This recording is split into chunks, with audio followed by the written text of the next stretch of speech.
Enron made billions without selling real energy. Their profits were fake, their numbers were lies, and their success was built on confidence, not reality. Wall Street knew what was happening. Politicians looked the other way. The media called it innovation. As long as the stock kept rising, no one cared how the money was made, because belief was more valuable than truth. They called them the smartest guys in the room, men who could turn numbers into gold. Enron wasn't just a company, it was a religion built on confidence. They said they'd change the world of energy forever. And for a while, it looked like they did. Investors worshiped them, politicians praised them, the media called them geniuses. But behind the glass towers of Houston, the truth was rotting. Every dollar they earned was built on smoke.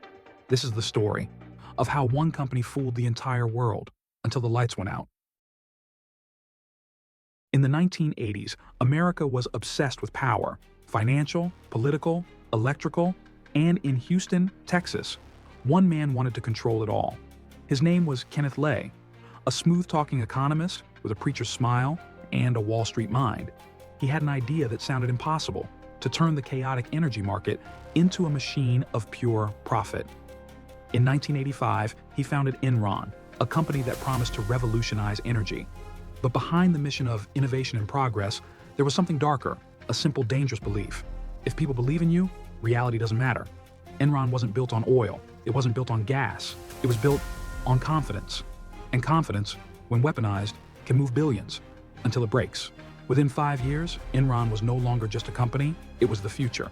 Kenneth Lay promised investors a new kind of capitalism: clean, digital, and limitless. They weren't selling gas. They weren't selling electricity. They were selling the idea of energy. Every analyst wanted a piece of it.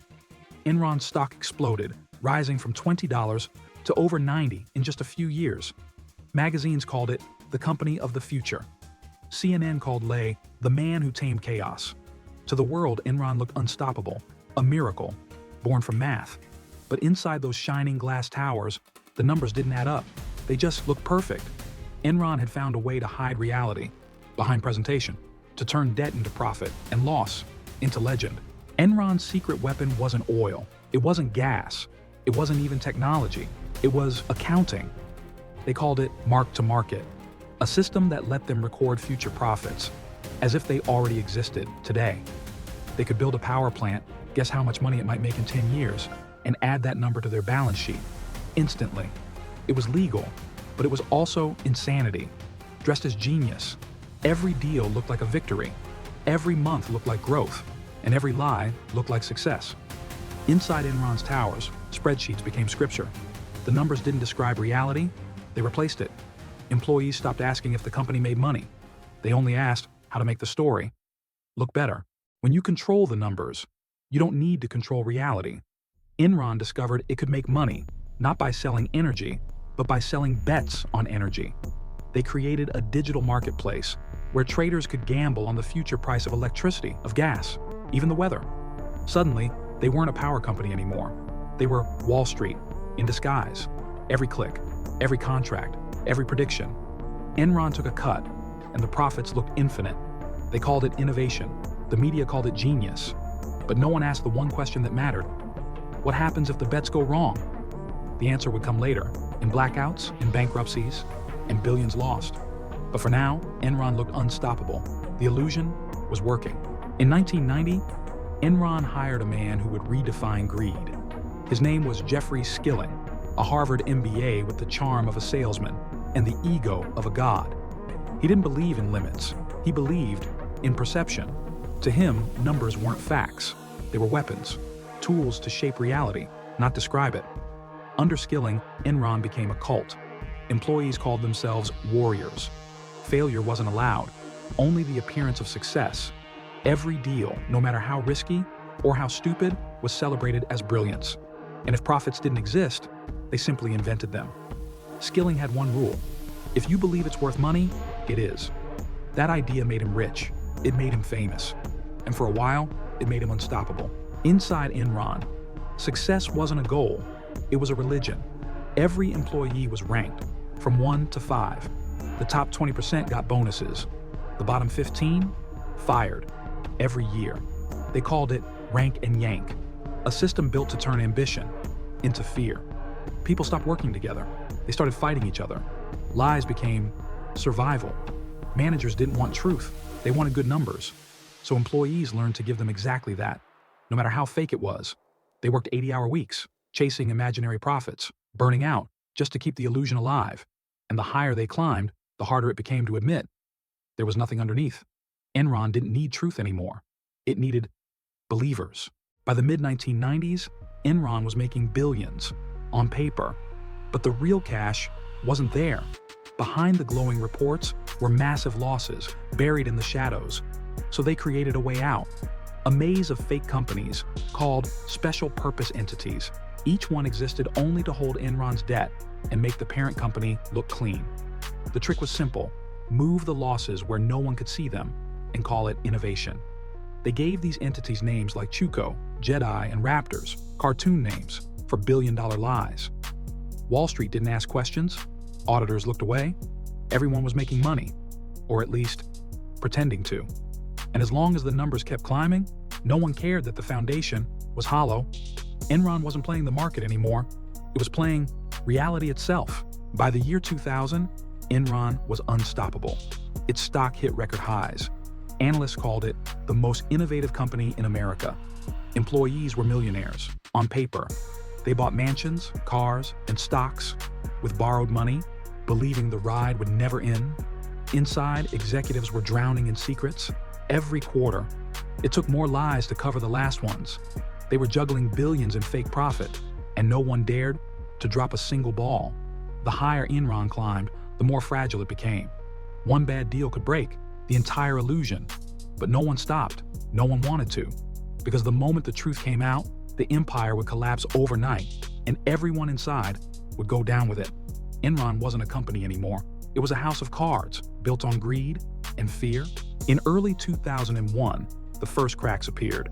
Analysts started asking questions, simple ones, the kind no one wanted to hear. Where does Enron's money actually come from? Why doesn't anyone understand their balance sheet? Executives brushed it off with smiles. Don't worry, they said, we're building the future. But behind the scenes, panic was spreading. The fake profits were running out, and the debts they'd buried were crawling back to the surface. Inside the company, employees could feel it. The silence in the hallways, the forced laughter in meetings, the sense that the gods had started to bleed. Enron's image was cracking. The illusion couldn't hold much longer. And when the world finally looked closer, what they found was worse than anyone imagined. In October 2001, the walls finally collapsed. A single article in the Wall Street Journal exposed the truth. Billions in hidden debt, fake companies, fake profits. Within days, Enron's stock began to fall fast, from $90 a share to less than $1. Investors panicked. Employees watched their life savings vanish overnight. 401ks, retirement funds, gone. The same people who built the illusion were now trapped inside it. Reporters filled the streets of Houston. Politicians called for investigations. Wall Street turned its back. And inside Enron's glass towers, the lights began to flicker. Phones rang unanswered. Executives disappeared. The empire of confidence had finally run out of belief. On December 2nd, 2001, Enron filed for bankruptcy. The company that once symbolized the future was now the biggest corporate failure in American history. When the dust settled, there was nothing left. No power, no glory, no faith. 20,000 employees lost their jobs. $2 billion in pensions gone overnight. People who believed in the dream were left with nothing but boxes, photographs, and silence. Kenneth Lay, the preacher of profit, said he didn't know what happened. Jeffrey Skilling resigned, cashing out millions just weeks before the collapse. The same men who built the empire walked away, while everyone else paid the price. The American public watched in disbelief. How could this happen? They asked. How could no one see it coming? But the truth was simple. No one wanted to see. In 2004, the show moved to a new stage, a courtroom. For years, Enron's leaders had lived above consequence. Now, they faced the one thing they couldn't manipulate, the truth. Kenneth Lay, once the smiling face of corporate America, stood accused of fraud and conspiracy. Jeffrey Skilling, the man who sold confidence, denied everything. We did nothing wrong, he said. The market changed, that's all. But the numbers didn't lie. Emails, ledgers, and witnesses, they revealed the rot behind the empire. One by one, executives turned on each other, cutting deals, trading loyalty for freedom. By the end, the story of genius had become a courtroom drama, and the smartest men in the room looked like scared children. Justice came slowly, too slowly. Greed has a cost, but it never sends the bill right away. For years after Enron's fall, its echo haunted Wall Street. Banks, auditors, politicians all claimed they didn't know, but they knew enough to stay silent. The Enron scandal destroyed more than a company. It shattered the illusion that the market could police itself. People realized the system didn't fail. It worked exactly as designed for those at the top. Kenneth Lay died before serving his sentence. Jeffrey Skilling spent over a decade in prison. But for millions who lost everything, there was no justice, only an empty apology. Enron was gone, but its ghost remained in every company that learned how to fake success and call it innovation. Empires don't fall because of one mistake. They fall because no one dares to speak the truth. Enron wasn't just a company that lied. It was a mirror showing how easy it is to believe the lie we want to hear. It proved that numbers can make us blind, that profit can sound like progress, and that confidence can kill faster than failure. People think Enron was unique. It wasn't. It was just the first to get caught. The world didn't end with its collapse. It just moved on to newer illusions, smarter lies, and bigger empires built on the same faith. Because in the end, the system never changes. Only the names do. The buildings are empty now. The logos are gone. But the story didn't end here. Every few years, it happens again. A new company, a new promise, the same illusion. We change the names, we change the faces, but not the lesson. Somewhere, right now, another empire is rising, and everyone swears. This one is different. Maybe it is. Maybe it isn't. Because history doesn't repeat. It just echoes. Echoes. Echoes.